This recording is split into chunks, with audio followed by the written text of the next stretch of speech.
Hello friends, welcome to the next lecture of particle dynamics, that is dynamics of a particle. And probably this is the last lecture of particle dynamics of the first chapter, that is basic principles. And then we will do some problem and we will move to the next chapter. তো আজকে আমরা মূলত যেটা পড়ব তো এখানে ডাইনামিক্সের একটা অংশ পড়ব, মানে এতদিন আমরা কাইনামেটিক্স সম্পর্কে পড়েছিলাম, অর্থাৎ গতি সম্পর্কে পড়েছিলাম, গতির কারণ সম্পর্কে পড়িনি। এবং আমি আগেই বলেছিলাম যে ডাইনামিক্স মানে সেখানে গতির কারণ সম্পর্কে পড়া হবে এবং গতির কারণ মানে হচ্ছে যে মূলত ফোর্স, অর্থাৎ এখানে আমরা ফোর্স সম্পর্কে পড়ব, প্রযুক্ত বল সম্পর্কে পড়ব।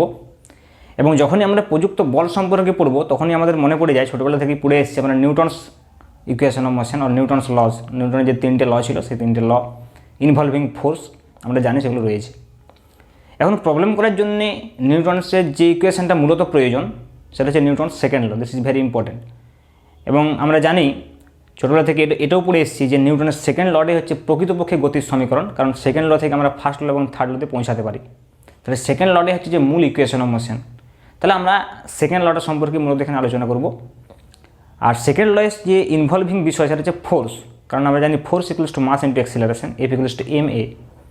তো বিভিন্ন ধরনের ফোর্স সম্পর্কে আমাদেরকে এখানে জানতে হবে, varieties of force which will be arises in many types of problems. প্রবলেমের মধ্যে যে ফোর্সগুলো অ্যারাইজ করবে, বিভিন্ন ধরনের ফোর্সগুলো, সেই ফোর্স সম্পর্কে পড়বো, যেমন normal reaction, tensional force, frictional force, এই ফোর্সগুলো কিন্তু অ্যারাইজ করবে। তাই সেগুলো আমরা আগে থেকে এখানে আলোচনা করে রাখবো।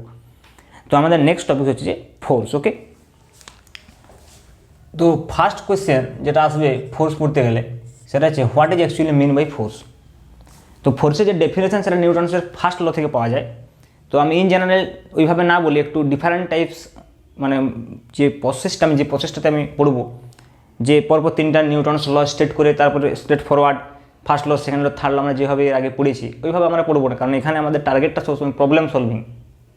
তাহলে প্রবলেম সলভ করার জন্য যেটা প্রয়োজন, যে কনসেপ্টটা প্রয়োজন, আমি শুধু সেই কনসেপ্টের দিকে যাব, কারণ নিউটনের তিনটে ল এমনিতে সবাই জানে। তো আমি ফোর্স যদি বলি what is actually mean by force in very brief way, যদি আমি বলি খুব সংক্ষেপে, যদি আমি বলি what is actually mean by force, তাহলে বলতে হবে a force is a push or pull which changes the state of motion of the body. Just আমি ডেফিনেশনটা একটু লিখছি। Force is or it is a, you can say it is a push or pull which changes the state of motion of the body, state of motion of the body। অর্থাৎ এটি এক ধরনের টানা বা ঠেলা, পুশ অর পুল, যেটা কি করে, যেটা একটা অবজেক্টের স্টেট অফ মোশনটাকে চেঞ্জ করে। This is very important, state of মোশনটাকে চেঞ্জ করে। মানে কোনো একটা অবজেক্টের উপর যদি আমি ফোর্স অ্যাপ্লাই করি, অর্থাৎ পুশ এবং পুল যদি একটা দিই কোনো একটা অবজেক্টের উপরে, তাহলে বেসিক্যালি কী হবে, তার স্টেট অফ মোশনটা চেঞ্জ হবে। অর্থাৎ স্টেট অফ মোশন বলতে কী বোঝায়, স্টেট অফ মোশন মানে হচ্ছে গতির অবস্থা। মানে এরকম হতে পারে যে কোনো একটা বস্তু যদি স্থির থাকে সেটা গতিশীল হতে পারে, কোনো একটা বস্তু যদি গতিশীল থাকে সেটা আরও গতিশীল হতে পারে, কোনো একটা বস্তু যদি গতিশীল থাকে তাকে মন্দীভূত করে স্থির করা যেতে পারে। অর্থাৎ এখানে সব কেসগুলো একসঙ্গে বলা আছে। আমরা ফোর্সের ডেফিনেশন যখন দিতে চাইবো, যদি আমরা স্টেট অফ মোশনের চেঞ্জটাকে ফোর্স বলি, তাহলে আমাদের ডেফিনেশনটা অনেক বেশি কারেক্ট হচ্ছে এই কারণেই, কারণ change of state of motion বলতে এটাই বোঝায় যে তার মোশনের স্টেটটা যে অবস্থায় আছে সেখান থেকে চেঞ্জ। সেটা হতে পারে বেগ বৃদ্ধি, হতে পারে বেগ হ্রাস, হতে পারে গতিশীল থেকে স্থির থেকে গতিশীল, main different kind of possibility. যত রকমের পসিবিলিটি আছে সমস্ত পসিবিলিটিগুলোই কিন্তু এখানে ইনক্লুড হয়ে যাবে। ওকে, তাহলে এই স্টেট অফ মোশনটাকে সাধারণত আমরা কিসের সাহায্যে প্রকাশ করি না, আমি আগে বলছি গতি, মোশন, এটা ভেলোসিটি ভেক্টরের সাহায্যে প্রকাশ করা হয়। তাহলে স্টেট অফ মোশনটাকে আমি ভেলোসিটি ভেক্টর বা ভি ভেক্টরের সাহায্যে প্রকাশ করতে পারি। তাহলে ভি ভেক্টরের চেঞ্জ মানে হচ্ছে স্টেট অফ মোশনের change. V vector may be increase, may be decreases. Okay, এখন ভি ভেক্টর মানে হচ্ছে যে তার দুটো কোয়ান্টিটি থাকে, ভেক্টর মানে তার দুটো পার্ট থাকে, একটা স্কেল, তার ম্যাগনিটিউড থাকবে, আর কি থাকবে, তার ডিরেকশন থাকবে। তাহলে ভি ভেক্টরেও তেমনি, যেহেতু এটা একটা ভেক্টর কোয়ান্টিটি, তাহলে এর একটা ম্যাগনিটিউড থাকবে, সঙ্গে সঙ্গে কী থাকবে, এর আবার ডিরেকশন থাকবে। তার মানে যখন আমরা change of state of motion বলবো, গতির অবস্থার পরিবর্তন বলবো, তাহলে সেটা শুধুমাত্র ম্যাগনিটিউডের চেঞ্জ হলেও হবে, আবার ডিরেকশনের চেঞ্জ হলেও হবে, আবার দুটোর একসঙ্গে চেঞ্জ হলেও হবে। তাহলে এই যে ম্যাগনিটিউড বা ডিরেকশনের যে চেঞ্জটা হবে সেটা ডিপেন্ড করছে আমার কীভাবে আমি ফোর্সটা অ্যাপ্লাই করছি, তার উপর ডিপেন্ড করবে। কারণ এটা পুশ অ্যান্ড পুলের উপর ডিপেন্ড করছে যে কীভাবে স্টেট অফ মোশনটা চেঞ্জ হবে। তাহলে স্টেট অফ মোশনটা চেঞ্জ হবে in accordance with the applied force. তাহলে অ্যাপ্লাইড ফোর্স যদি এর শুধু ম্যাগনিটিউডটাকে চেঞ্জ করে, মানে শুধু এর ম্যাগনিটিউডটাকে চেঞ্জ করতে পারে, অথবা এর ডিরেকশনটা চেঞ্জ করতে পারে, অথবা ম্যাগনিটিউড ডিরেকশন দুটোকেই চেঞ্জ করতে পারে।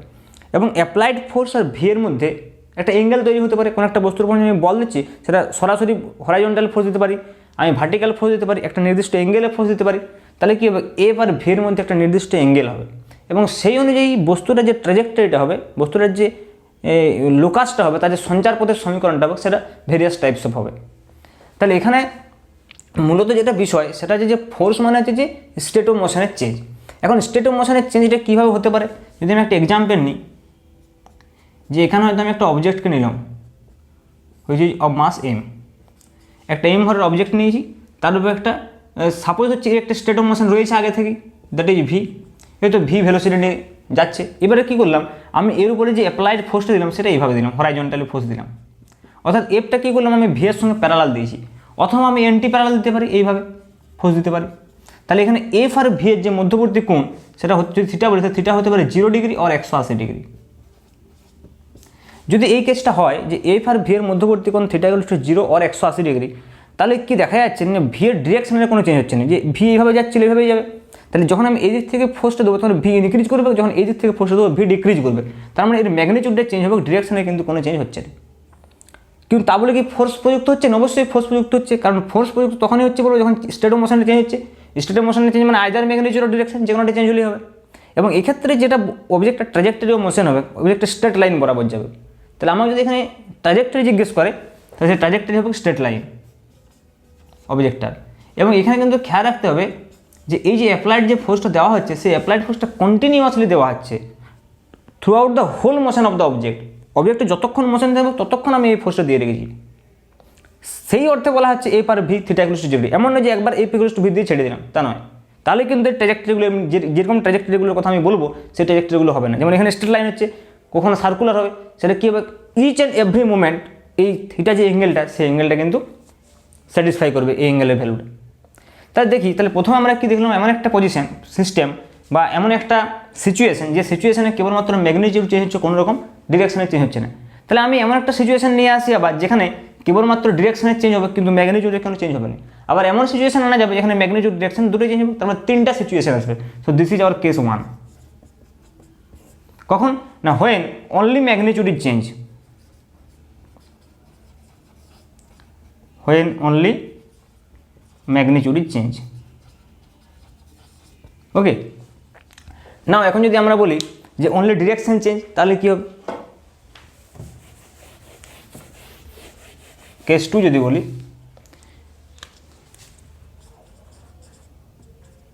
কেস 2, এখন যদি আমি এই ফোর্সটা পারপেন্ডিকুলার দিই, মানে থিটা যদি 90 ডিগ্রি হয়, স্মল এম, তাহলে অবজেক্টের মোশন হচ্ছে এদিকে ভি, আমি ফোর্সটা দিচ্ছি এই বরাবর এফ। তাহলে এফ আর ভি এর মধ্যবর্তী angle theta equals to 90 degree যদি হয়, তাহলে কী হবে, এবং এমনভাবে আমি ফোর্সটা দিচ্ছি যাতে করে এই ভিটা কী থাকে, সেম থাকে, ভি এর ম্যাগনিটিউডটা সেম থাকে, কিন্তু ডিরেকশনটা পাল্টাবে, অর্থাৎ প্রতি মুহূর্তে ডিরেকশনটা পাল্টাবে। এটা কখন হতে পারে, একমাত্র সার্কুলার মোশনের ক্ষেত্রে হতে পারে। যদি আমি একটা সার্কুলার মোশনের কথা ভাবি, এই স্মল এম অবজেক্টটা এখানে রয়েছে, এটা একটা সার্কুলার মোশনের কোনো একটা পজিশন, বিষয়টা বুঝিয়ে দিচ্ছি। যদি এখানে আমি একটা সার্কুলার মোশনের কথা ভাবি, ওকে, তাহলে এখানে একটা স্মল এম ভরের অবজেক্ট আছে। সার্কুলার মোশনের ক্ষেত্রে ভেলোসিটি কোন দিকে হবে, স্পর্শক বরাবর হবে ভি ভেক্টর, আর এর ফোর্স কোন দিকে কাজ করবে, সবসময় অভিকেন্দ্র বল কাজ করবে সেন্টারের দিকে। তাহলে এখানে এফ আর ভি এর মধ্যবর্তী কোণ কত হচ্ছে, π/2। এবং আমি যদি প্রত্যেকটা পয়েন্টে দেখি throughout the whole motion, যে কোনো পয়েন্টে আমি যদি দেখি, এখানে যদি আমি দেখি আবার এইখানটাতে কী হবে, এদিকে ফোর্স কাজ করবে, এদিকে ভি কাজ করবে। সিমিলার যদি আমি এরকম কোনো একটা জায়গায় দেখি, তাহলে এইদিকে ভি কাজ করবে, এদিকে ফোর্স কাজ করবে। তাহলে কী হচ্ছে, এই মোশনটার প্রত্যেকটা পয়েন্টে কী দেখা যাচ্ছে, এফ আর ভি এর মধ্যবর্তী কোণ 90 ডিগ্রি হচ্ছে। এর তখনই সম্ভব যখন এটা সার্কুলার মোশন হবে। তার মানে এখানে সার্কুলার মোশনটা কি, এই ফোর্সটা হচ্ছে এইভাবে, তার মানে এটা যদি আমি স্পর্শক বলি একটা পোর্শনের অবজেক্টে, this will be the thing. তার মানে এটা সার্কুলার মোশনটা, অবজেক্টটা এটা একটা পজিশন, যে এইভাবে ঘুরবে অবজেক্টটা। যদি আমি কী করি, এই এফ এবং ভি এর মধ্যে যে অ্যাঙ্গেলটা সবসময়, মানে এফটা আমি এমনভাবে এখানে অ্যাপ্লাই করছি যাতে করে সবসময় এটা 90 ডিগ্রি থাকে। যেমন একটা এক্সাম্পল বলা যেতে পারে, যে সুতো দিয়ে একটা বস্তুকে বেঁধে যদি এরকম হরাইজন্টাল প্লেনে যদি ঘোরানো হয়, এরকমভাবে আঙুলের সাহায্যে বেঁধে, তাহলে কী হবে, ওই সুতোর সাহায্যে আমি সবসময় টানটা ভেতরের দিকে দিয়ে রাখছি। তার মানে কি আমি সবসময় এই ভেতর দিয়ে একটা ফোর্স দিচ্ছি, আর বেগটা হচ্ছে স্পর্শক বরাবর। কারণ আমরা জানি যে কোনো একটা অবস্থানে সুতোটা ছিঁড়ে যায় তখন বস্তুতে স্পর্শক বরাবর বেরিয়ে যাবে। তার মানে যদি এমন কোনো আমি সিস্টেম তৈরি করতে পারি যেখানে আমি দেখতে পাচ্ছি এফ আর ভিটা পরস্পরের সঙ্গে 9 ডিগ্রি কোণ থাকছে, থিটার সঙ্গে 9 ডিগ্রি হচ্ছে, এবং কি হচ্ছে কেবলমাত্র ম্যাগনিটিউডের চেঞ্জ, ডিরেকশনে চেঞ্জ হচ্ছে, ম্যাগনিটিউডে কোনো চেঞ্জ হচ্ছে না, এটা ইউনিফর্ম সার্কুলার মোশন বলা যেতে পারে, ইউসিএম। অর্থাৎ সুষম বৃত্তপথে যদি ঘোরে কোনো ভিয়ের চেঞ্জ হবে না, অথচ কেবলমাত্র ভিয়ের ডিরেকশনে চেঞ্জ হবে, কোনো মানে চেঞ্জ হবে না। তখন সেই অবস্থায় থিটাটা যদি 9 ডিগ্রি থাকে প্রত্যেক মুহূর্তে, তাহলে তার ট্র্যাজেক্টরি অফ মোশনটা কেমন হবে, সার্কুলার। তাহলে এফ যদি প্যারালাল টু আর অ্যান্টি প্যারালাল টু ভি হয় তাহলে স্ট্রেট লাইন, এফ যদি পারপেন্ডিকুলার টু ভি হয় তাহলে হবে সার্কুলার মোশন। এখন যদি এই দুটোর মাঝামাঝি কোনো একটা, মানে এই দুটো বাদ দিয়ে যদি হয়, 0, 180 বা 90 ডিগ্রি বাদ দিয়ে যদি হয়, তাহলে সেক্ষেত্রে কী হবে বিষয়টা, দ্যাট ইজ কেস 3।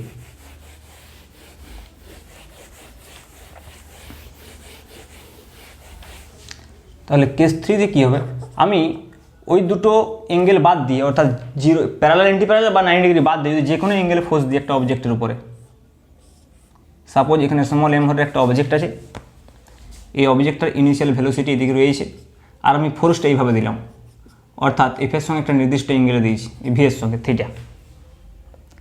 এখানে কি দেখা যাবে, এখানে এমনভাবে ফোর্সটা দেওয়া হয়েছে যাতে করে দুটোই চেঞ্জ হয়, ডিরেকশন, ভি এর ডিরেকশনও চেঞ্জ হয়, ম্যাগনিটিউডও চেঞ্জ হয়।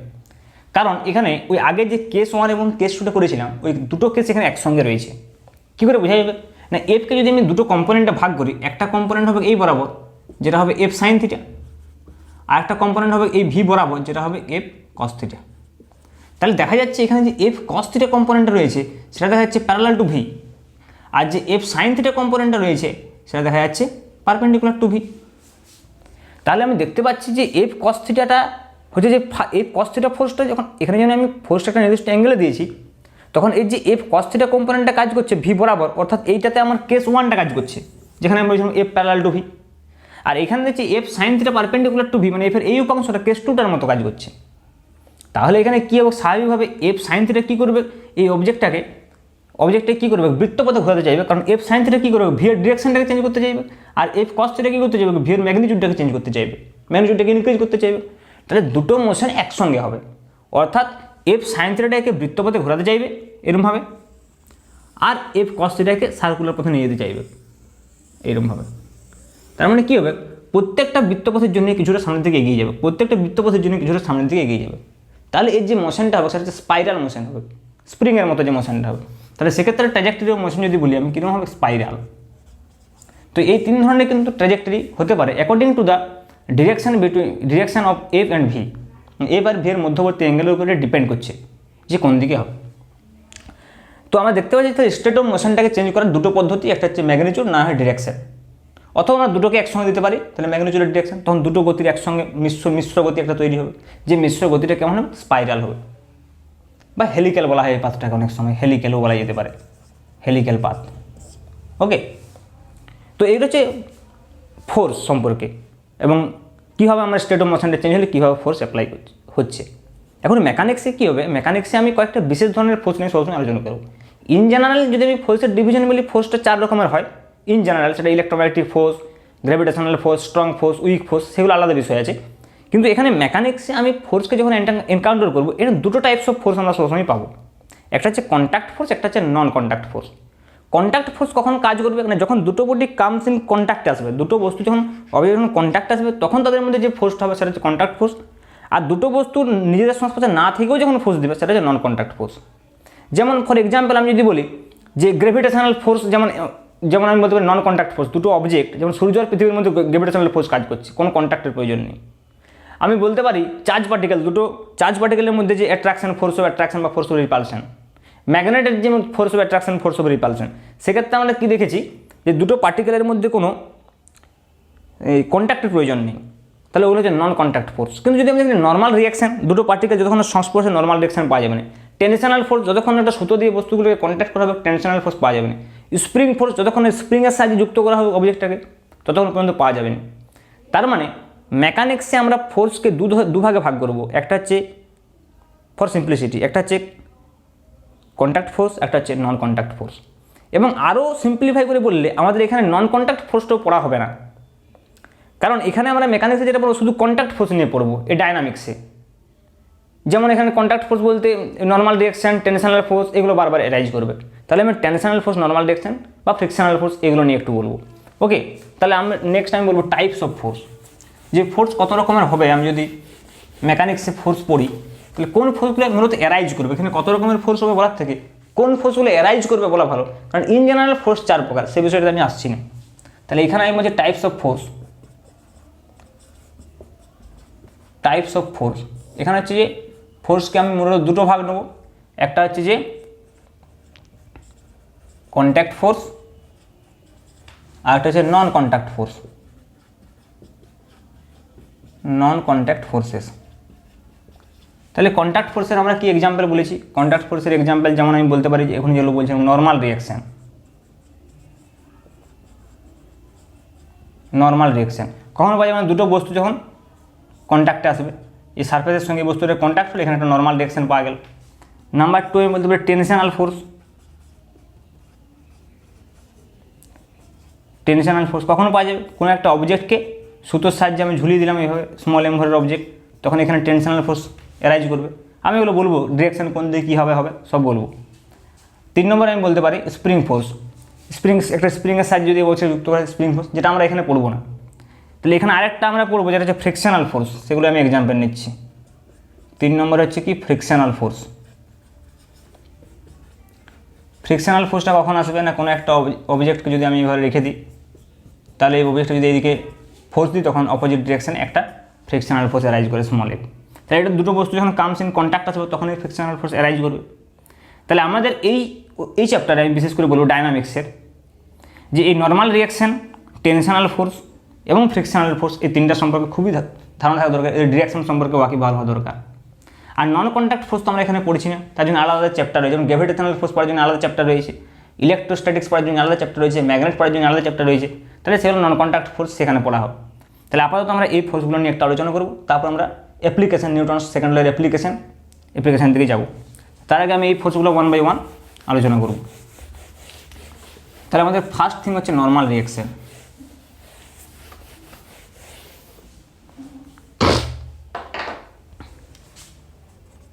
নর্মাল রিয়াকশন, তাহলে নর্মাল রিয়াকশন কি ভেরি সিম্পলি আমি যদি নর্মাল রিয়াকশনের কথা বলি তাহলে এটা according to Newton's third law n = mg হয় সবসময়। এটা খুবই সিম্পল সিস্টেম, একদম আইডিয়াল সিস্টেম বলা যেতে পারে, যে একটা স্মল এম ভরের অবজেক্ট আছে গ্রাউন্ডের উপরে, যদি এটা গ্রাউন্ডের সংস্পর্শে আসে তাহলে কী হবে, এই যে টোটাল ওয়েটটা সে গ্রাউন্ডকে দিবে, অর্থাৎ গ্রাউন্ডকে এই কত দেবে mg ওয়েট গ্রাউন্ডের উপর প্রয়োগ করবে। যেমন আমার নিজস্ব যা ওয়েট আমি গ্রাউন্ডের উপরে দিচ্ছি mg, তখন গ্রাউন্ড আমাকে একটা ফোর্স দিবে, সেই ফোর্সটা হচ্ছে mgর অপোজিট হবে according to third law, equivalent opposite. তাহলে সেটা হয় n = mg আমরা জানি নর্মাল রিয়াকশনের ক্ষেত্রে। স্বাভাবিকভাবে খুবই একটা স্পেশাল কেস, এটা জেনারেল নয় বলছি। তাহলে যখন কোনো একটা অবজেক্ট কী করছে, এখানে এম ভরের অবজেক্ট mg ওয়েট ওর উপরে দিচ্ছে, সারফেস আমার উপরে ফোর্স দিচ্ছে নর্মাল রিয়াকশন, এবং আমাদের যে ওয়েটটা আমরা যেটা ফিল করছি আমাদের ওয়েট সেটা কিন্তু mg নয়, আসলে নর্মাল রিয়াকশন। কারণ আমি সেটাই ফিল করবো যেটা আমাকে দেওয়া হবে। তাহলে আমি যখন গ্রাউন্ডের উপরে mg ফোর্স দিচ্ছি সেটা তো আমি ফিল করছি, সেটা গ্রাউন্ড ফিল করছে। তাহলে গ্রাউন্ড আমাকে তার রিয়াকশন ফোর্স যেটা দিচ্ছে সেটা হচ্ছে n। তাহলে এনটা যদি চেঞ্জ হয়ে যায় আমার কিন্তু ওয়েট চেঞ্জ হয়ে যাবে। যেমন আমরা এক্সপিরিয়েন্স করতে পারি লিফটের মধ্যে থাকলে আমাদের কখনো ভারী লাগে, কখনো হালকা লাগে, তার কারণ হচ্ছে আমাদের এনটা চেঞ্জ হয়ে যায়। আমরা তো লিফটকে সবসময় mg দিচ্ছি, কিন্তু লিফট আমাদেরকে যেটা দিচ্ছে সেটা কখনো কখনো চেঞ্জ হয়ে যায় due to the motion of the lift, যার জন্য আমাদের এই এনটা কিন্তু অনেক সময় চেঞ্জ হয়ে যায়। সেই এক্সাম্পলগুলো আমরা পরের দিকে আসবো। তো এখানে এইটুকু বুঝিয়ে যথেষ্ট যে একটা সিম্পল সিস্টেম যদি থাকে, সিম্পল একটা সিমেট্রিক ব্লক এখানে দিয়েছি, বিশেষ করে এটা খুব ইম্পর্টেন্ট, একটা সিমেট্রিক অবজেক্ট থাকা উচিত। যেমন আমি এখানে দিয়েছি একটা সিমেট্রিক ব্লক দিয়েছি, রেক্টেঙ্গুলার ব্লক হতে পারে বা স্কোয়ার একটা ব্লক হতে পারে। সেই ব্লকটার মাস যদি এম হয়, সেই mg ফোর্স নিচের দিকে দিচ্ছে, তার জন্য একটা নর্মাল ডিরেকশন পাওয়া যাচ্ছে। এবং এই নর্মাল ডিরেকশনটা সবসময় কী হবে, সারফেসের সঙ্গে লম্ব হবে। নর্মাল ডিরেকশনটা কোথায় তৈরি হবে না, দুটো সারফেসে যখন কন্ট্যাক্ট হবে, দুটো সারফেসে যখনই কন্ট্যাক্ট হবে তখনই একটা নর্মাল ডিরেকশন তৈরি হবে। এবং সেই নর্মাল ডিরেকশনটা কোনখানে হবে, কন্ট্যাক্ট সারফেসের সঙ্গে perpendicular. It is very important. তাহলে এখানে আমি লিখতে পারি নাম্বার 1 যে normal reaction will always B perpendicular to the contact surface যেটা এখানে আমি দেখিয়েছি, এটা কন্ট্যাক্ট সারফেস, এই কন্ট্যাক্ট সারফেসের সঙ্গে পারপেন্ডিকুলার হয়েছে। এখন বিষয় হচ্ছে এই যে এখানে আমি নর্মাল ডিরেকশনটা এঁকেছি, এটা অবজেক্টটা একদম মাঝ বরাবর গেছে, অর্থাৎ সেন্টার অফ মাস দিয়ে গেছে বা সেন্টার অফ গ্রেভিটি দিয়ে গেছে আমি বলতে পারি। তাহলে এই অবজেক্টটা একদম মাঝ বরাবর দিয়ে গেছে, এটা হচ্ছে সেন্টার অফ মাস যদি আমি বলি। কিন্তু বিষয় হচ্ছে এটা যে সবসময় সেন্টার অফ মাস দিয়ে যাবে তার কোনো মানে নেই। এটা সেন্টার অফ মাস দিয়ে যেতেও পারে, নাও যেতে পারে, এটা নেসেসারি নয়। It is not necessary to pass through the centre of mass. Normal ডিরেকশনে সবসময় সেন্টার অফ মাস দিয়ে যাবে তার কিন্তু কোনো মানে নেই। সেটা ডিপেন্ড করছে এই অবজেক্টের উপর। এখানে যেমন অবজেক্টটা সিমেট্রিক অবজেক্ট আছে তাই এটা মাঝখান দিয়ে যাচ্ছে। কারণ কি, নর্মাল ডিরেকশনে কোনখানে তৈরি হবে, যে কোনো পয়েন্টে, যে কোনো কন্ট্যাক্ট পয়েন্টে নর্মাল ডিরেকশন তৈরি হবে। তাহলে এখানে তো পয়েন্ট অফ কন্ট্যাক্ট একটা নেই, এখানে অসংখ্য পয়েন্ট অফ কন্ট্যাক্ট আছে। তাহলে আসলে কি হয়েছে, এই প্রত্যেকটা পয়েন্ট অফ কন্ট্যাক্টের জন্য কি হচ্ছে, একটা করে ফোর্স পাওয়া যাচ্ছে। ওকে, তাহলে যেহেতু অবজেক্টটা সিমেট্রিক আছে, তাহলে এই দিকে যতগুলো কন্ট্যাক্ট পয়েন্ট পাওয়া যাবে, ওই দিকে ততগুলো কন্ট্যাক্ট পয়েন্ট পাওয়া যাবে। তাহলে কি হচ্ছে, এদের যে লব্ধিটা সেটাই মাঝ বরাবর হয়ে যাচ্ছে, যার জন্য এখানে কন্ট্যাক্ট ফোর্সটা সেন্টার অফ মাস দিয়ে গেছে। তাহলে সিমেট্রিক অবজেক্টের ক্ষেত্রে সেন্টার অফ মাসটা, সিমেট্রিক অবজেক্টটা যদি পুরোপুরি একটা সারফেসের উপরে সিমেট্রিকভাবে প্লেসড করা থাকে, তখন কিন্তু নর্মাল ডিরেকশনটা একমাত্র সেন্টার অফ মাস দিয়ে যাবে। কিন্তু আমি এই অবজেক্টটাকে যদি আমি একটু হেলিয়ে দিই, সাপোজ এমনি করে দিই, অবজেক্টটাকে এইভাবে যদি কেউ রেখে দেয়, এইভাবে সাপোজ এইভাবে কোনো একটা সাপোর্ট দিয়ে রেখে দেওয়া হয়েছে অবজেক্টটাকে, এইভাবে রেখে দেওয়া হয়েছে, তখন কি হবে, তখন কিন্তু নর্মাল ডিরেকশন এগুলো থাকবে না। দেখো, তখন নর্মাল ডিরেকশন এইখানে থাকবে, তখন নর্মাল ডিরেকশন এটা দিয়ে কাজ করবে। যে পয়েন্ট অফ কন্ট্যাক্ট হবে সেই পয়েন্ট অফ কন্ট্যাক্টে নর্মাল হবে, পারপেন্ডিকুলার হবে। তাহলে সেখানে তো সেন্টার অফ মাস অবজেক্টটা এখানে হয়ে গেল, তো সেন্টার অফ মাস দিয়ে নাও যেতে পারে। তাহলে এটা ডিপেন্ড করছে এই অবজেক্টের ওরিয়েন্টেশনের উপরে। But at the point of contact it will always B perpendicular to the surface. সবসময় কিন্তু পয়েন্ট অফ কন্ট্যাক্টে এটা সারফেসের সঙ্গে পারপেন্ডিকুলার হবে। এখন বিষয়টা হচ্ছে কি, কোনো কোনো ক্ষেত্রে কি দেখা যাবে যে এই যে সারফেসের সঙ্গে যে পারপেন্ডিকুলারটা সেটা খুঁজে পাওয়া যাচ্ছে না। যদি আমরা সারফেসের সঙ্গে পারপেন্ডিকুলার পজিশনটা না বুঝতে পারি, তখন আমরা কী করবো, তখন একটা ট্রিক আছে। ট্রিকটা হচ্ছে যে, যেমন আমি যদি ফর এক্সাম্পল এটাকে আমি এইভাবে লিখি যে এটা যদি এইভাবে রাখা থাকে, কোনো একটা সারফেস আছে, দুটো সারফেস আছে, এটা দেওয়াল আর এটা তো মেঝে। আমি একটা মইকে এখানে এরকমভাবে ঠেসিয়ে রাখলাম সাপোজ। ওকে, একটা মইকে আমি এরকমভাবে জাস্ট রেখেছি। তাহলে দেখা যাচ্ছে এইখানে পয়েন্ট অফ কন্ট্যাক্ট কোনটা, এটা এখানে নর্মাল ডিরেকশন কোন দিকে হবে, এদিকে N1। এখানে পয়েন্ট অফ কন্ট্যাক্ট কোনটা, এখানে নর্মাল ডিরেকশন এইদিকে হবে N2। কারণ নর্মাল ডিরেকশনে কী বলেছি, পয়েন্ট অফ কন্ট্যাক্টের সঙ্গে সবসময় পারপেন্ডিকুলার হবে, পয়েন্ট অফ কন্ট্যাক্টের সঙ্গে সবসময় পারপেন্ডিকুলার হবে। তাহলে এইদিকে হচ্ছে, এখানে এইদিকে হচ্ছে। এখন বিষয়টা হচ্ছে, যদি আমি এই পয়েন্ট অফ কন্ট্যাক্টটা যে সারফেসের সঙ্গে আছে সেটা যদি না খুঁজে পাই, যেমন আমার মইটা যদি এরকম থাকতো, সাপোজ এরকম থাকতো মইটা, ওকে, যদি মইটা এরমভাবে থাকে, এরমভাবে দেওয়ালটাতে, তাহলে কী হবে, যেখানে আমরা পয়েন্ট অফ কন্ট্যাক্টটা হয়েছে এখানে আমি এই সারফেসটার সঙ্গে লম্ব খুঁজে পাবো না। কারণ আমাকে যদি বলা হয় যে এই পয়েন্টটাতে সারফেসের সঙ্গে লম্ব কোনটা, সেটা এইদিকেও হতে পারে, এদিকেও হতে পারে, এদিকেও হতে পারে, ওই পয়েন্টটার সঙ্গে লম্ব আমরা বুঝতে পারবো। তাহলে সেক্ষেত্রে আমাকে কী করতে হবে, সেক্ষেত্রে আমাকে যেটা করতে হবে, স্যার সারফেসের সঙ্গে লম্ব আঁকতে হবে, মানে অবজেক্টটা সারফেসের সঙ্গে লম্ব আঁকতে হবে, প্লেনের সারফেসের সঙ্গে লম্ব আঁকা চলবে না। ইন জেনারেলি কী হয়, ইন জেনারেলি কিন্তু হয় কন্ট্যাক্ট যে সারফেসের সঙ্গে লম্ব, কন্ট্যাক্ট যে সারফেসের সঙ্গে লম্ব। কিন্তু যদি সেটা না পাওয়া যায়, তাহলে তখন কী করতে হবে, অবজেক্টের সারফেসের সঙ্গে পারপেন্ডিকুলার করতে হবে। এটা অবজেক্টের সারফেস হবে, সেই অবজেক্টের সারফেসের সঙ্গে পারপেন্ডিকুলার করতে হবে, এইখানে তখন ইনটুটা হয়ে যাবে।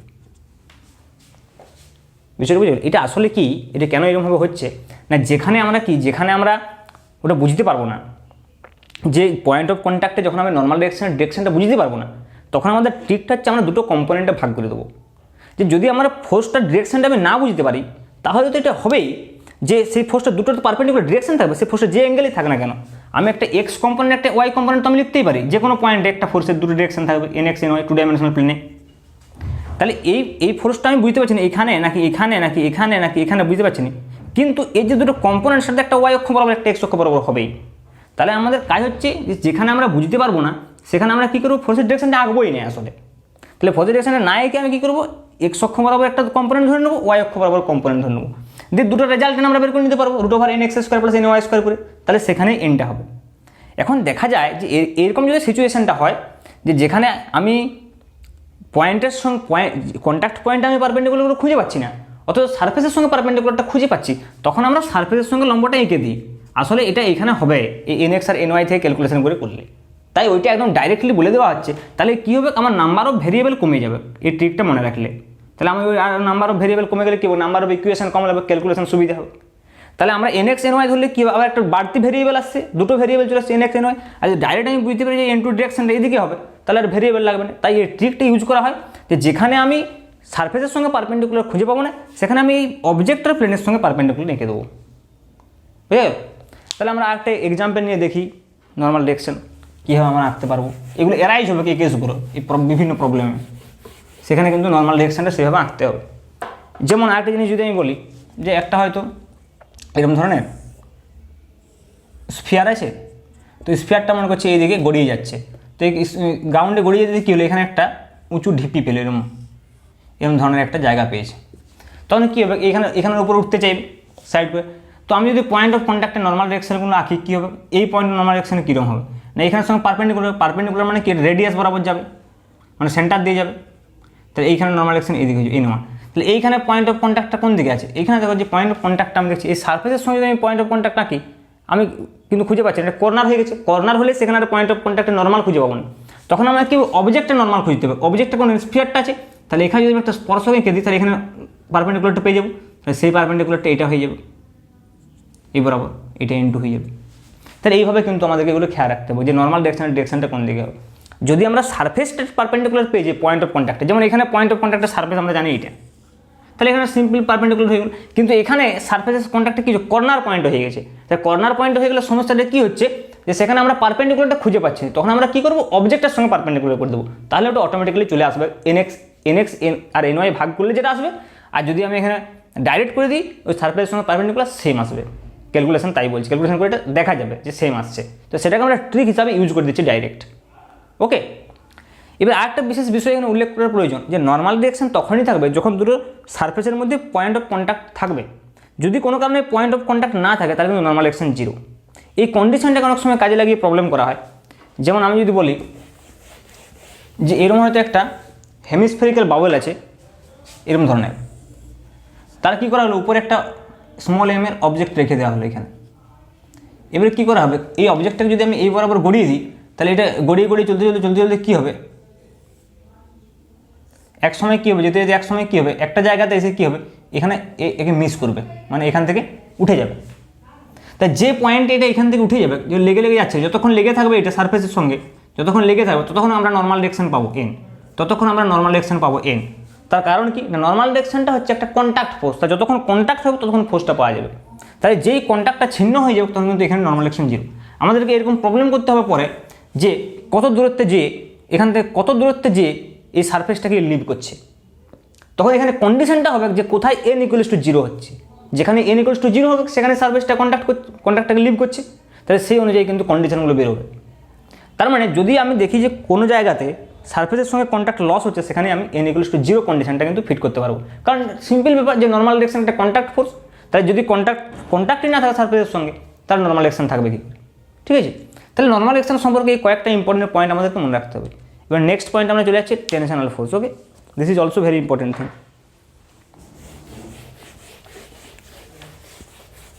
তো আমাদের নেক্সট পয়েন্ট হচ্ছে টেনশনাল ফোর্স।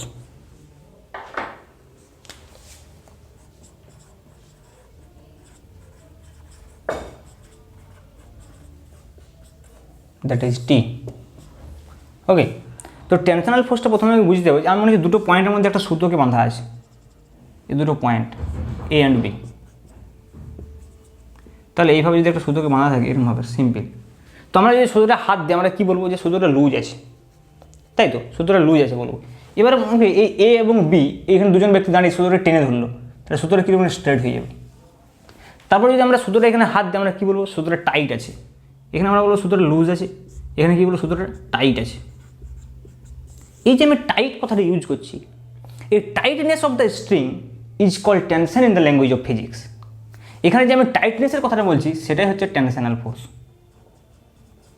এই টাইটনেসটার জন্য এই টেনশনাল ফোর্সটা আসলে উৎপত্তি হচ্ছে। আমি যদি টেনশনাল ফোর্সের অরিজিনটা দেখি তাহলে আমি বুঝতে পারবো যে এখানে কী হচ্ছে, যখন আমি ওখানে ওই সুতোটাকে টানছি, সেই স্ট্রিং হোক বা মানে কোনো একটা রোপ হোক, আমি যখন টানছি কী হবে, ওর যে মলিকুলসগুলো আছে সেই মলিকুলসের একটা ইন্টারমলিকুলার ডিস্টেন্স আছে, তো তাহলে কী হবে, এই মলিকুলসগুলো কী হবে, এদিকে চলে যেতে চাইবে। যখন এই টানবো মলিকুলগুলো সরে যেতে চাইবে, তখন ওদের মধ্যে যে আকর্ষণ বল সেটা ওকে ভেতর দিকে নিয়ে আসতে চাইবে। তার মানে কী হবে, একটা টান সৃষ্টি হবে ওই আকর্ষণ বলটার জন্য। তাহলে কী হচ্ছে, এই যে টেনশনাল ফোর্স যেটা অ্যারাইজ করছে সেটা ডিউ টু কী হচ্ছে না, ডিউ টু ইন্টারমলিকুলার ফোর্স ও অ্যাট্রাকশনের জন্য হচ্ছে। ওই জন্য এই টেনশনাল ফোর্সকে আমরা বলি যে এটা একটা ইলেকট্রোম্যাগনেটিক ফোর্স। আসলে টেনশনাল ফোর্স আসলে কিন্তু একটা ইলেকট্রোম্যাগনেটিক ফোর্স, তড়িৎচুম্বকীয় বল। তাহলে এখানে মেইন যেটা কোশ্চেন হচ্ছে টেনশনাল ফোর্সের ডিরেকশন আমরা কীভাবে নির্ণয় করবো। টেনশনাল ফোর্সের ডিরেকশন সবসময় হবে যে অবজেক্টের সঙ্গে সুতো দিয়ে বাঁধা থাকবে বস্তুটাকে, সেই অবজেক্ট থেকে অ্যালং সুতো বা অ্যালং স্ট্রিং আউটওয়ার্ডস হবে। বিষয়টা কীরকম না, যদি আমি কোনো একটা অবজেক্টকে এইভাবে রাখি, যে এরকম একটা অবজেক্ট আছে, এই অবজেক্টটাকে আমি এইভাবে ঝুলিয়ে দিয়েছি স্মল এম ভরের, তাহলে আমি জানতে চাইছি যে অবজেক্টের উপর টেনশনাল ফোর্স কত, এই সুতোর টানটা। তাহলে আমার কী করতে হবে, অবজেক্ট থেকে আউটওয়ার্ডস করতে হবে, মানে এইদিকে। অবজেক্ট থেকে আউটওয়ার্ডস মানে কোন দিকে হবে, এদিকে হবে, নিশ্চয়ই এদিকে হবে, কিন্তু কোনো সুতো নেই, এদিকে এমজি কাজ করবো, তাহলে এদিকে হবে। সিমিলারলি যদি আমি একটা অবজেক্ট কীভাবে গ্রাউন্ডে রেখে দিই, স্মল এম ভরের অবজেক্ট গ্রাউন্ড রেখে এখানে আমি একটা সুতো দিয়ে এখানে টানছি, তাহলে কী হবে, এর উপরে যে টেনশনাল ফোর্সটা হবে স্মল এম ভরের উপর, সেটা কিন্তু এদিকে হবে। তাহলে টেনশনাল ফোর্স যদি আমি কোনো একটা অবজেক্টের উপরে বলি কাজ করছে কোন দিকে, না সবসময় অবজেক্ট থেকে আউটওয়ার্ডস হবে। কখন অবজেক্ট থেকে আউটওয়ার্ডস কখন বলবো না, যখন ফোর্সটা অবজেক্টের উপর কাজ করবে। ফোর্সটা যখন অবজেক্টের উপর কাজ করবে তখন আমি বলবো যে অবজেক্ট থেকে আউটওয়ার্ডস। তাহলে এখানে যেমন এই অবজেক্টের উপরে কাজ হচ্ছে অবজেক্ট থেকে আউটওয়ার্ডস। যদি আমি বলি যে এই যেখান থেকে আমি ঝুলিয়েছি এই বিন্দুতে টেনশনাল ফোর্স কোন দিকে কাজ করবে, তখন কিন্তু এখান থেকে আউটওয়ার্ডস এদিকে হবে। এটা কিন্তু ইকুয়াল অপোজিট, এখন নিউটনের থার্ড ল। কিন্তু আমার কোয়েশ্চেন হচ্ছে, আমি যখন ইকুয়েশন অফ মোশন লিখবো আমাকে দেখতে হবে আমি কার ইকুয়েশন অফ মোশনটা লিখতে চাইছি। যদি আমি স্মল এম ভরের অবজেক্টের ইকুয়েশন অফ মোশন লিখতে চাই, তাহলে আমি নিশ্চয়ই দেখবো যে স্মল এম এর উপর প্রযুক্ত বল, তাহলে আমি স্মল এম এর উপর টেনশনাল ফোর্স দেখবো, তার মানে সেটা স্মল এম থেকে আউটওয়ার্ডস হবে। এখন কোয়েশ্চেন হতে পারে যে সবসময় এখানে আউটওয়ার্ডস হচ্ছে, this is a very simple thing. আমি আগেই বললাম যে টাইটনেস মানে হচ্ছে যে টেনশন, তাই যতক্ষণ না টাইটনেস আসবে স্ট্রিংটা ততক্ষণ টেনশন হবে না। তাহলে দেখুন আমি যদি এখানে দড়িটাকে এই দিকে, এই স্ট্রিংটা যদি এই দিকে ঠেলি, কোনো একটা সুতো দিয়ে তো বস্তুকে ঠেলা সম্ভব নয়, সবসময় টানা সম্ভব। তাহলে আমি যদি এটাকে সুতো দিয়ে ঠেলতে চাই তাহলে কী হবে, স্ট্রিংটা লুজ হয়ে যাবে। তো তাহলে লুজ হয়ে গেলে there will be no tensional force. তাহলে টেনশনাল ফোর্স তখনই আসবে যখন স্ট্রিংটা টাইট হবে, টাইট করে আমাকে টানতে হচ্ছে ওইদিকে, তাহলে আমার টেনশনাল ফোর্সটা সবসময় অবজেক্ট থেকে আউটওয়ার্ডসই হবে। তাহলে this is very important concept যে tensional force will always be outwards from the object, যে অবজেক্টের উপরে আমরা টেনশনাল ফোর্সটা নির্ণয় করতে চাইছি। এখন কথা হচ্ছে টেনশনাল ফোর্স এই পুরো দড়িটা জুড়ে কি সেম থাকবে নাকি বিভিন্ন বিন্দুতে বিভিন্ন হবে। তো বিভিন্ন বিন্দুতে বিভিন্ন হবে যদি এর মাস না থাকে, সুতোটা যদি মাস থাকে। মানে এখানে যে আমরা সুতোগুলো ধরবো সেই সুতোগুলোকে ধরা হবে লাইট, সবসময় যে প্রবলেমগুলোতে লেখা থাকে লাইট স্ট্রিং লেখা থাকে, লাইট স্ট্রিং। আরেকটা কথা এখানে খুব ইম্পর্টেন্ট, ইনএক্সটেন্সিবল, মানে অপসার্য সুতো হতে হবে, রবার লাগিয়ে দিলে হবে না, ইনএক্সটেন্সিবল হতে হবে, মানে টানলে যেন না বাড়ে, সেটা যেমন রবার টানলে বাড়তে থাকবে সেগুলো। তাহলে সুতোটা হতে হবে ইনএক্সটেন্সিবল, সুতোটা হতে হবে লাইট স্ট্রিং হতে হবে, মানে খুবই হালকা সুতো, মানে এই স্মল এম এর তুলনায় এর ভরটা নেগলিজেবল। যদি সেটা হয় তাহলে এই পুরো সুতোটা জুড়ে টেনশনাল ফোর্স একই থাকবে, না হলে বিভিন্ন বিন্দুতে টেনশনাল ফোর্স কিন্তু বিভিন্ন হয়ে যাবে। সেটাও নিউটন সেকেন্ড ল থেকে ব্যাখ্যা করে যে কেন হচ্ছে, আমি এখন আর সেটার দিকে যাচ্ছি না। তাহলে এখানে এই দুটো জিনিস মনে রাখতে হবে যে tensional force always outwards from the object হবে। দ্বিতীয় কথা যে tensional force throughout the rope or throughout the string same থাকবে যদি সেটা লাইট এবং ইনএক্সটেন্সিবল স্ট্রিং হয়। যদি সেই স্ট্রিংয়ের মাস থাকে তাহলে কিন্তু বিভিন্ন পয়েন্টের টেনশনাল ফোর্স বিভিন্ন হবে, সেক্ষেত্রে সেই পয়েন্টের পার্টিকুলার পয়েন্টের আমাকে টেনশনাল ফোর্স নির্ণয় করতে বলবে। ওকে, যদি কখনো সেটা প্রবলেমে রাইজ হয় আমি তখন বলবো। তো আপাতত টেনশনাল ফোর্স সম্পর্কে এইটুকু জানলেই চলবে। কিন্তু যদি মাস পুলি সিস্টেমগুলো যখন অ্যারাইজ করবে সেটা একটু বলে রাখা দরকার, যে মাস পুলি সিস্টেমগুলো যখন অ্যারাইজ করবে আমরা দেখবো যে মাস পুলি সিস্টেমের প্রবলেম আছে আমাদের এখানে। তো এটা যখন অ্যারাইজ করবে কি মাস পুলি সিস্টেম, যে এদিকে একটা স্মল m1 ভর দেওয়া আছে আর এদিকে একটা স্মল m2 ভর দেওয়া আছে, তো দেখা গেলো এদের এক্সিলারেশন হচ্ছে, আমি দেখবো যে পুরো সুতোটা জুড়েই কিন্তু টেনশনাল ফোর্স সেম থাকবে এবং এর জন্য টেনশনাল ফোর্স হবে আপওয়ার্ড। কারণ কি হবে, এই বস্তু থেকে বহির্মুখী এদিকে হচ্ছে আর এর জন্য হবে এদিকে বস্তু থেকে বহির্মুখী, আউটওয়ার্ডস ফ্রম দ্য অবজেক্ট। এমনি যে দুটোর ক্ষেত্রে উপর দিকে হবে, কিন্তু যদি আমি পুলিটার উপর টেনশনাল ফোর্স বলি তখন উপর থেকে নিচের দিকে হবে। কিন্তু আমাদের পুলির উপর টেনশনাল ফোর্স জিজ্ঞেস করবে না, কারণ আমরা ইকুয়েশন অফ মোশন লিখবো m1 m2, তাহলে আমাদেরকে সবসময় অবজেক্টের উপরে দেখা যাবে যে টেনশনাল ফোর্সটা নির্ণয় করতে হচ্ছে। তো এখন ঘটনা হচ্ছে যে যদি এখানে আরেকটা মাস চলে আসে, সাপোজ এখানে আরেকটা মাস আমি দিয়ে দিলাম M3, তখন কিন্তু এই সূত্রের টান আলাদা হয়ে যাবে, এটা T প্রাইম হয়ে যাবে। সিমিলারলি আমার হরাইজন্টাল মোশনের ক্ষেত্রে হতে পারে, দুটো যদি পরপর অবজেক্ট থাকে, মানে মাস যদি চলে আসে মাঝখানে, তখন কিন্তু টেনশন চেঞ্জ হয়ে যাবে, যে এখানে তখন T1 হয়ে যাবে, এখানে T2 হয়ে যাবে, এটসেট্রা হয়ে যাবে। একটা সুতোর মধ্যে টেনশন একই থাকবে যদি কোনো মাস না থাকে, যখনই ওর মাঝখানে মাস চলে আসবে বা সুতোটা যদি নিজের মাস থাকে, তখন কিন্তু টেনশনাল ফোর্সটা চেঞ্জ হয়ে যাবে। বুঝেছি সেটা? আবার এখানে আবার একটা এজাম্পশন ধরা আছে, যে সেটা হচ্ছে যে এই পুলিটা কিন্তু মাসলেস, এর মাসও কিন্তু নেগলিজেবল। আর সবচাইতে বড় কথা, যে এই যে আমি পুলিটা ইউজ করছি, এই পুলিটা ফ্রিকশনলেস হতে হবে, মানে সুতোটার সঙ্গে পুলিটার যেন কোনো ফ্রিকশনাল ফোর্স না তৈরি হয়, তাহলে সেটা মাসলেস হতে হবে, আবার তার সঙ্গে ফ্রিকশনলেসও হতে হবে। এই এতগুলো কিন্তু কন্ডিশন এখানে লাগানো আছে। যদি এগুলো না হয়, তাহলে কিন্তু দুই পাশে সুতোর টান চেঞ্জ হয়ে যাবে। তাহলে প্রথমত পুলিটাকে হতে হবে মাসলেস, দ্বিতীয়ত পুলিটাকে হতে হবে ফ্রিকশনলেস, তৃতীয়ত পুলিটা কিন্তু ঘুরবে না, এটা রোটেট করবে না। আমরা যেমন কপিকল, মানে সেই কোর কপিকলের সঙ্গে যদি এটা তুলনা করি, এই নিউটনস ল চ্যাপ্টারে কিন্তু এটা পড়া হয় না। ওখানে যেমন কপিকলটা ঘুরতে থাকে, দড়িটা নামতে থাকে কুয়োতে, এখানে তা নয়, এখানে স্লিপ করে দড়িটা নামবে। এই কপিকলটা কিন্তু ফিক্সড আছে, কারণ এটা যদি কপিকলটা ঘুরে, তাহলে টর্ক কাজ করবে, সেটা অ্যানালাইসিসটা কিন্তু আলাদা, সেই অ্যানালাইসিসটা রিজিড বডি মোশনের অ্যানালাইসিসটা করা হবে। তাহলে এখানে কিন্তু এই কপিকলটা স্থির, কপিকলটা কিন্তু ঘুরবে না, শুধু এটা স্লিপ করে এদিক থেকে এদিকে নামবে। আর সেই কপিকলটা মাসলেস হতে হবে, আবার ফ্রিকশনলেসও হতে হবে, তবে এই কন্ডিশনগুলো প্রযোজ্য, দুপাশের টিটা সমান হবে, নাহলে কিন্তু দুপাশের টিগুলো আলাদা হয়ে যাবে এবং এখানে একটা টর্ক ইকুয়েশন কাজ করে যাবে যদি এটা ঘুরে, রিজিড বডি মোশন। বুঝে যাচ্ছে? তাহলে এগুলো ছিল টেনশনাল ফোর্স সম্পর্কে। এবারে নেক্সট খুবই ইম্পর্টেন্ট একটা বিষয় আলোচনা করে দিই একটু, এটা হচ্ছে ফ্রিকশনাল ফোর্স।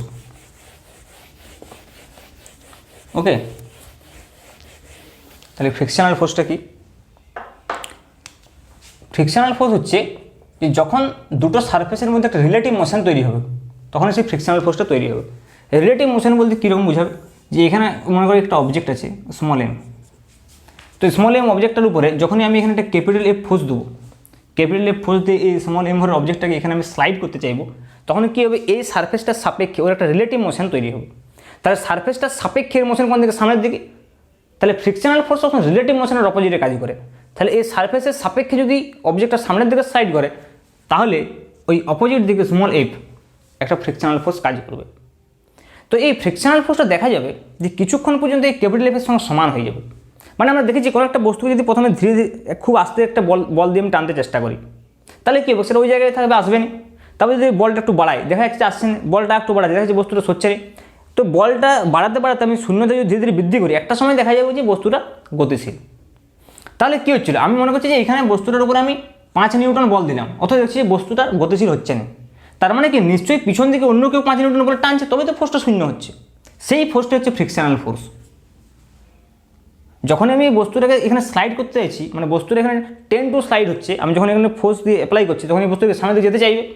তাহলে যখনই সামনে দিকে যেতে চাইবে, তখনই একটা অপোজিট ডিরেকশনে ফ্রিকশনাল ফোর্স কাজ করবে। তো সেই ফ্রিকশনাল ফোর্সটা আপ টু সার্টেন লিমিট এই অ্যাপ্লাইড ফোর্সের সঙ্গে সমান হয়ে যাবে। সেটা ডিপেন্ড করছে এই অবজেক্টের উপরে আর এই যে সারফেসটা রয়েছে, সে বিভিন্ন সারফেসের ক্ষেত্রে বিভিন্ন হবে। যেমন আমি যদি মনে করি যে এই সারফেসে 10 নিউটন বল প্রয়োগ করলে এই বস্তুটা গতিশীল হয়, তাহলে এফ যখন আমি 10 নিউটন প্রয়োগ করছি, তখন যদি বস্তুটা গতিশীল হয়, তাহলে তার আগে পর্যন্ত, অর্থাৎ 9 নিউটন পর্যন্ত বা 9.9 নিউটন পর্যন্ত কী হবে, এটা সেম হয়ে যাবে। অর্থাৎ দেখা যাচ্ছে এফ যখন আমি 1 নিউটন করছি, তখন এটা 1 নিউটন, এটা 2 করলে এটা 2, এটা 3 করলে 3, 4 করলে 4, এমনি করতে করতে 9 করলে 9, ইভেন 10 করলে 10। কিন্তু তারপর যখন এটাকে আমি 11 নিউটন করে দেবো, তখন এটা আর বাড়তে পারবে না, এটা 10এই থেকে যাবে। মানে একটা পার্টিকুলার সারফেসের ক্ষেত্রে দুটো অবজেক্ট যখন পয়েন্ট অফ কন্ট্যাক্ট আসবে, তখন সেখানে এই ফ্রিকশনাল ফোর্সের একটা নির্দিষ্ট ম্যাক্সিমাম ভ্যালু আছে, যে ম্যাক্সিমাম ভ্যালু পর্যন্ত কী হবে, কি অ্যাপ্লাইড ফোর্সের সঙ্গে সমান হয়ে যায়, মানে নিজেকে অ্যাপ্লাইড ফোর্সের সঙ্গে অ্যাডজাস্ট করে নেয়, যার জন্য অনেক সময় ফ্রিকশনাল ফোর্সকে বলা হয় সেলফ অ্যাডজাস্টিং ফোর্স। এটাকে ওই জন্য সেলফ অ্যাডজাস্টিং ফোর্সও বলা হয়ে থাকে, সেলফ অ্যাডজাস্টিং ফোর্স। তাহলে বিষয়টা কি না, বিষয়টা হচ্ছে যে প্রথমে যখন আমরা খুব কম বল দিয়ে কোনো একটা বস্তুকে টানবো, তাহলে ফ্রিকশনাল ফোর্স সেটা ম্যানেজ করে নেবে, দিয়ে ওটা স্থির থাকবে। তারপরে আস্তে আস্তে যদি আমি ফোর্সটা বাড়াই, একটা সার্টেন টাইম আসবে যখন এটা ম্যাক্সিমামে পৌঁছাবে, তখন এটাকে লিমিটিং ফ্রিকশন বলা হয়, এফ সাফিক্স এল দিয়ে প্রকাশ করা হয়। এটা হচ্ছে limiting friction, limiting frictional force, সেটাকে আমরা বলবো লিমিটিং ফ্রিকশনাল ফোর্স। তার আগে পর্যন্ত কী থাকবে, তার আগে পর্যন্ত এটাকে স্মল এফ দিয়ে প্রকাশ করব, এবং সেই ক্যাপিটাল এফ সমান সিম্পল স্মল এফ হবে। তারপরে পার্টিকুলার পয়েন্টে কী হবে, ক্যাপিটাল এফ সমান স্মল এফ এল হয়ে যাবে। তো যখন এই এফ এল হয়ে যাবে, লিমিটিং ফ্রিকশনাল ফোর্সে পৌঁছে যাবে, তখন আমি এখানে রিলেশন পেয়ে যাবো নর্মাল ডিরেকশনের সঙ্গে এফ এলের। দেখা যায় ওই রিলেশনটা হবে FL proportional to capital N. This is the experimental findings, যে এফএল এন এর সঙ্গে প্রপোর্শনাল হচ্ছে।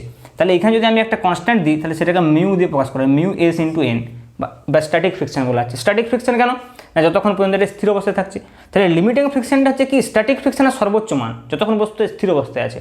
স্থির কতক্ষণ পর্যন্ত থাকবে, লিমিটিং ফ্রিকশন পর্যন্ত বস্তুটি স্থির থাকবে, তারপরে গতিশীল হয়ে যাবে। তাহলে লিমিটিং ফ্রিকশনটা হচ্ছে যে স্ট্যাটিক ফ্রিকশনের একটা ম্যাক্সিমাম মান, তার করসপন্ডিং যে মিউটা হবে সেটা হচ্ছে মিউ সাব এস। তার আগে কিন্তু মিউর কোনো অস্তিত্ব নাই, যতক্ষণ ক্যাপিটাল এফ সঙ্গে স্মল এফ তখন মিউর কোনো অস্তিত্ব নাই। যে লিমিটিং ফ্রিকশনাল ফোর্সে পৌঁছাবে সেই লিমিটিং ফ্রিকশনাল ফোর্স নর্মাল ডিরেকশনের সঙ্গে প্রপোর্শনাল, স্মল এফ কিন্তু নয়, তার আগে যে ফোর্সগুলো ছিল সেটা নয় ফ্রিকশনাল ফোর্স। ফ্রিকশনাল ফোর্সের ম্যাক্সিমাম মান নর্মাল ডিরেকশনের সঙ্গে প্রপোর্শনাল। তাহলে এফএল সমান হচ্ছে mu S into N. Mu এসটা কি একটা কোএফিসিয়েন্ট অফ স্ট্যাটিক ফ্রিকশন, আবার এন কত এমজি। তাহলে এখানে আমি লিখতে পারি অনেক সময় যে এফএল সমান মিউ এস ইন্টু এমজি। এটি কিন্তু আমি একটা ইকুয়েশন পাবো লিমিটিং ফ্রিকশনে।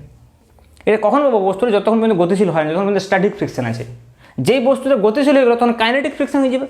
কাইনেটিক ফ্রিকশন হয়ে গেলে তখন আমরা সেটাকে আমি এফ কে দিয়ে প্রকাশ করবো, এবং সেটাও প্রপোর্শনাল টু এনই হবে দেখা যাবে। এবং সেখানে দেখা যাবে এফ কে সমান হয়ে যাবে মিউ কে ইন্টু এন, এন মানে এমজি এখানে পাওয়া যাবে। এবং দেখা যায় যে সবসময় এই যে মিউ এসটা এটা গ্রেটার দেন মিউ কে হচ্ছে, মানে কি এই যে লিমিটিং ফ্রিকশনাল ফোর্স এটা ম্যাক্সিমাম মান, তারপরে যে বস্তুটা গতিশীল হয়ে যাবে তখন কিন্তু ফ্রিকশনাল ফোর্সটা কমে যাবে।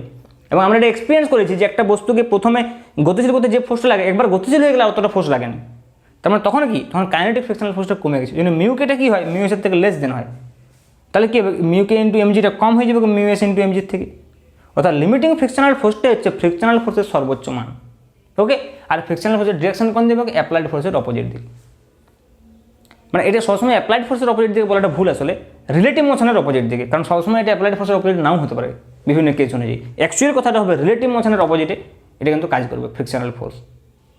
ওকে, তাহলে এইগুলো ছিল আমাদের মূল তিনটে কন্ট্যাক্ট ফোর্স যেগুলো আমাদের এখানে অ্যারাইজ করবে। একটা হচ্ছে নর্মাল ডিরেকশন, একটা হচ্ছে টেনশনাল ফোর্স, একটা হচ্ছে ফ্রিকশনাল ফোর্স। ওকে, তো নাও আমরা কী করবো নেক্সট ক্লাসে আমরা যেটা করবো সেটা হচ্ছে যে ওই নিউটনস ইকুয়েশন অফ মোশনটা দিয়ে এগুলোর অ্যাপ্লিকেশন করবো। ওকে, তো আজকে আমি ভেবেছিলাম যে পুরোটা শেষ করবো, কিন্তু শেষ তো আর করা গেল না। তো নেক্সট ভিডিওতে আমি কিন্তু এই বেসিক প্রিন্সিপালটা শেষ করবো, তারপর আমরা প্রবলেমের দিকে যাবো। ঠিক আছে, থ্যাংক ইউ।